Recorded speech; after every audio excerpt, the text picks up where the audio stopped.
So something that a lot of people know about me is that my favorite superhero is Batman.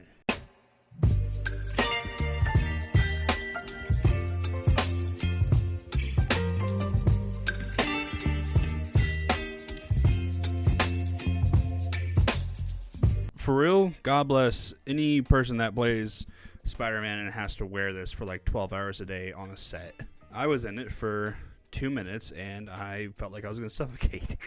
Yes, I, along with many other people in the world, love Spider-Man. My favorite superhero of all time. Literally have like a little web shooter tattoo that says THWIP. So I'm a little late with this video. I'm later than I would have liked because I really needed to sit with this movie. I really needed to sit with it. I really needed to think about it. I really needed to rewatch it. And so that's why it took me a little bit longer, because I wanted to make sure I was confident in my opinion. Of course, we're doing spoilers, but I got a lot to say, so we're just gonna jump right into it. Start with the cast, just kind of rapid fire. Tom Holland, amazing performance, probably his best performance he's done so far as Spider-Man. Tom Holland has never really felt like Spider-Man to me. He's kind of just felt like a guy playing Spider-Man. And this one, he feels like Spider-Man to me. And I'm not the only person sharing that sentiment online. There's a lot of people who have also felt like that. It's really cool to see him really come into this character. Apparently, he had a lot more say on this movie than he has in previous movies. And I think it really showed both his love for the character, and I think the director also had a great love for the character. I think that showed in this movie. Who else is in this? John Berthal, Punisher, great. Zendaya and Jacob, I forget his last name. They did very good. I feel like that, strangely enough, this movie had the best chemistry with Tom and Zendaya and Tom and Jacob than any of the other ones. And it's funny to me because they don't know who this guy is. But we'll get more into that later. Sadie Sink was very good. I feel like her character was a little overhyped, but we'll get more into that later.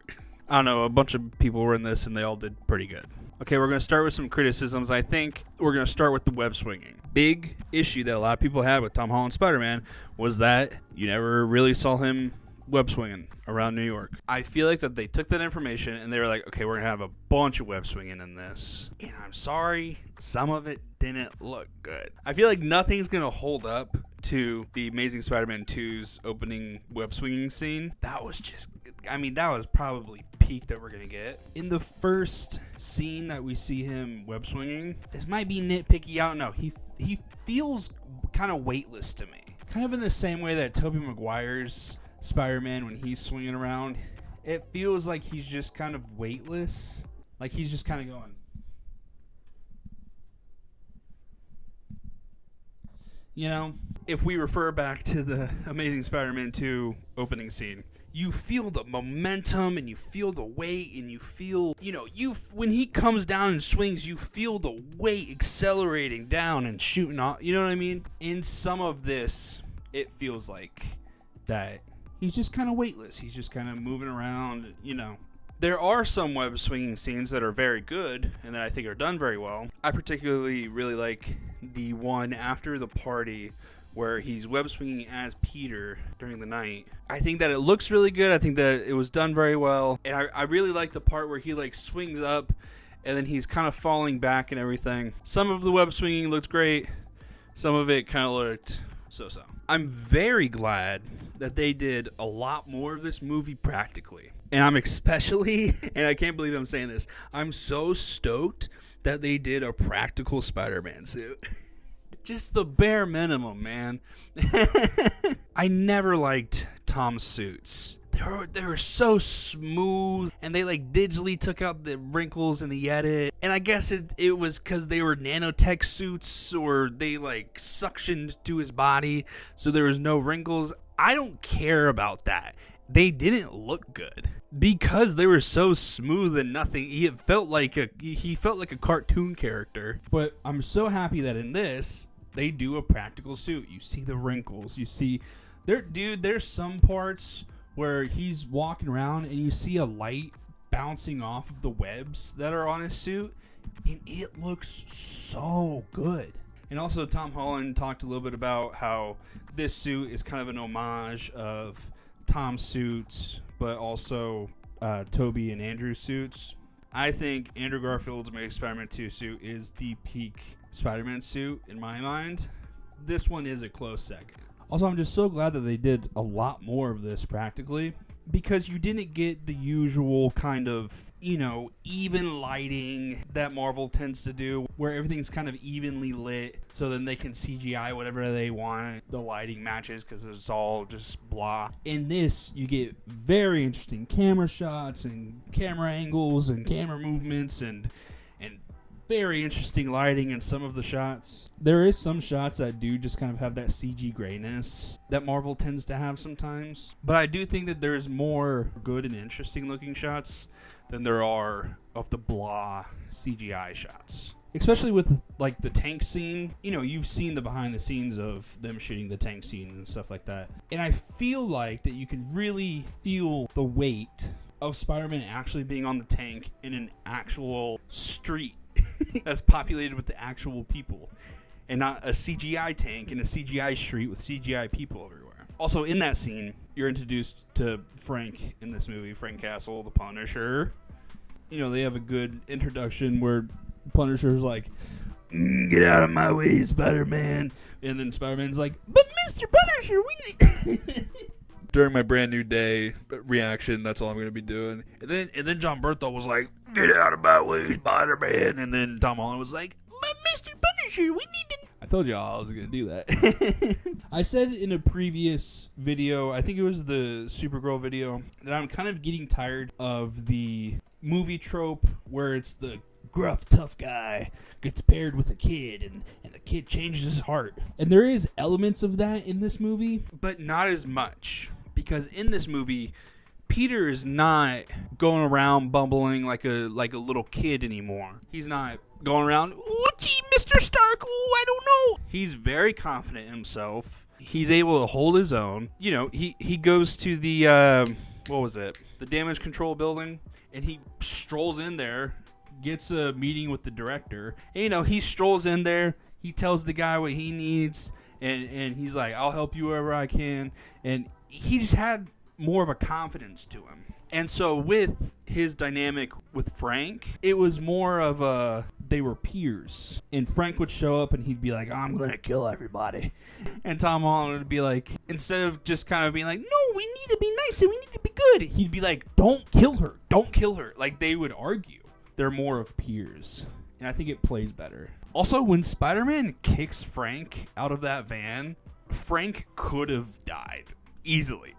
Spider-Man kicks through a windshield, hits him right in the chest, kicks him through a chair, and then through obviously some shelves that had tools or whatever, and then out the back, and then on the concrete going, he had to have been going at least 40 miles an hour.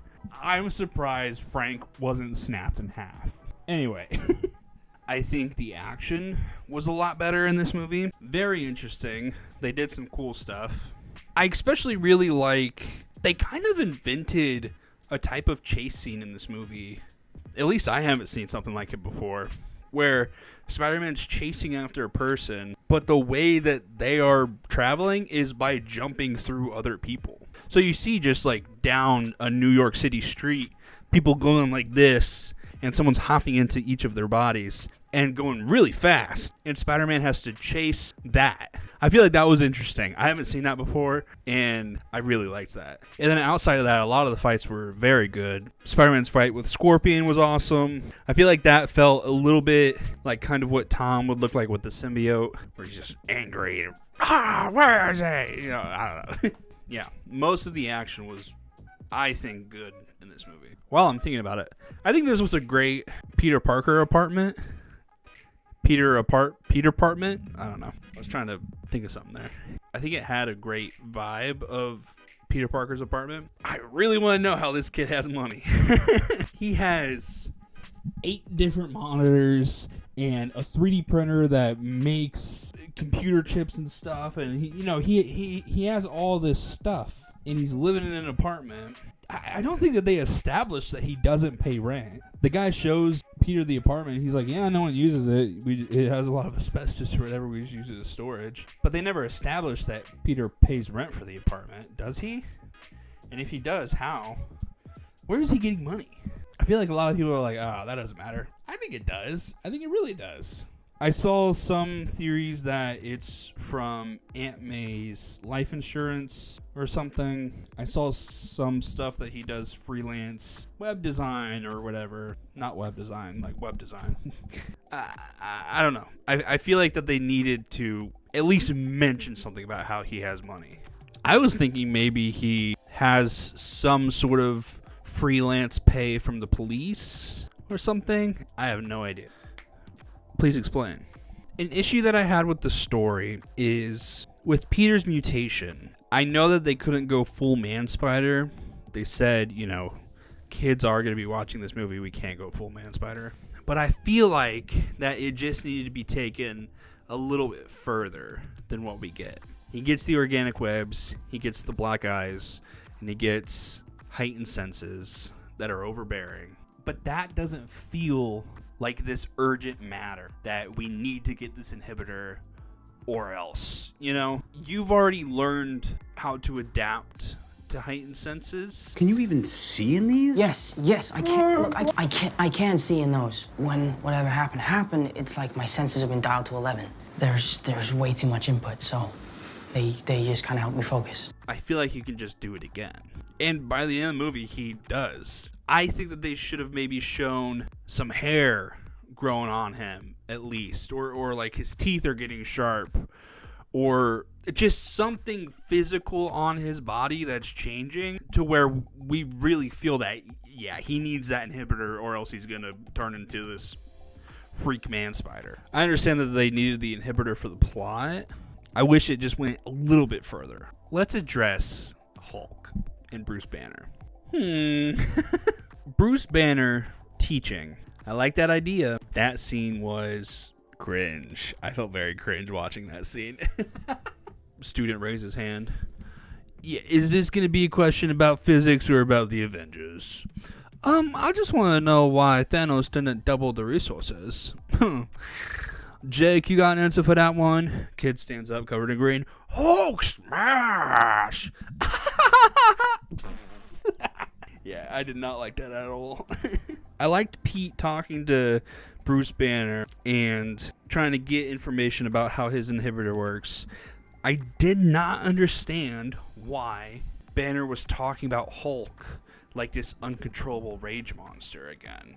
Did something happen that I missed? Because last I've seen him, he had complete control of the Hulk and was Smart Hulk.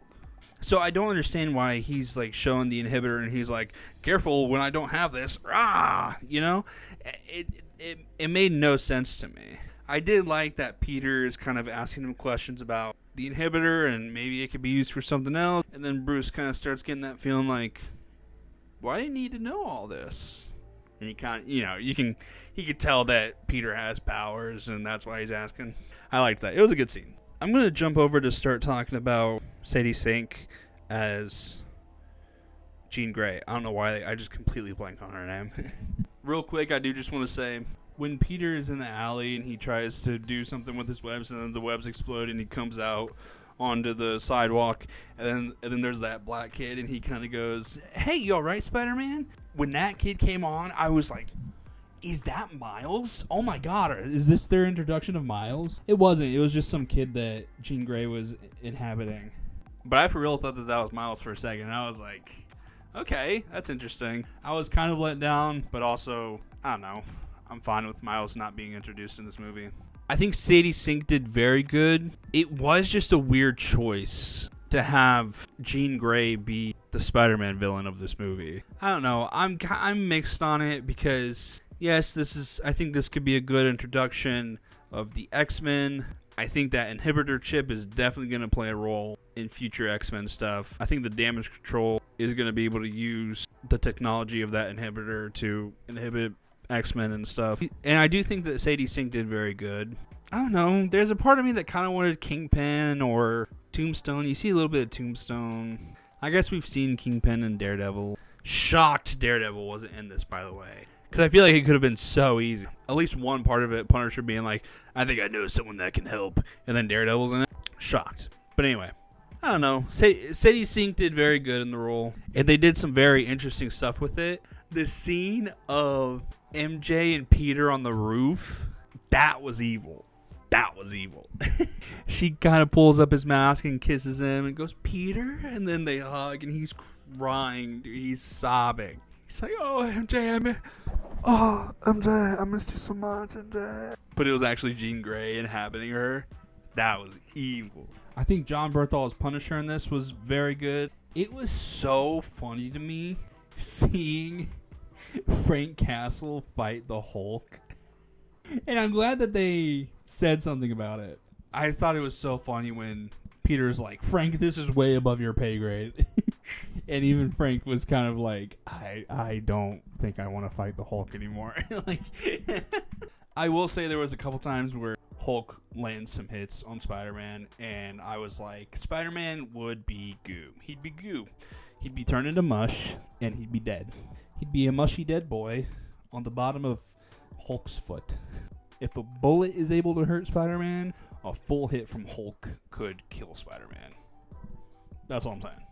We're going to fast forward a little bit to the ending. When Jean Grey was in the box and she was getting the jump experiment done to her, and then she looks back and she sees VMAX on the vent.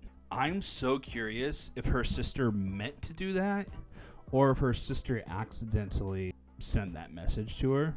There's a part of me that thinks that she wouldn't have purposely sent that message to Jean because she just wanted to protect Jean. She didn't want Jean anywhere near this. So there's a part of me that thinks maybe she saw that as she was dying, and one of her last thoughts was her sister, and then that accidentally sent a message of VMAX to Jean.